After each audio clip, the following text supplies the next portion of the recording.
తరమే ఇంత పోటీ చేస్తున్నప్పుడు అనుభవం ఉన్న మన తరం ఎంత పోటీ చేయాలని తెలుగుదేశం నాయకులు బయటకు వచ్చారు.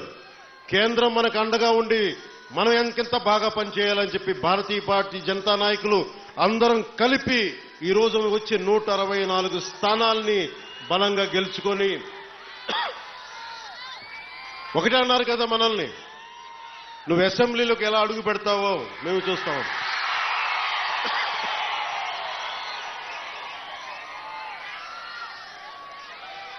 నువ్వు అసెంబ్లీలోకి ఎలా అడుగు పెడతావు, నువ్వు అసెంబ్లీ గేటును కూడా తాకలేవన్నారు.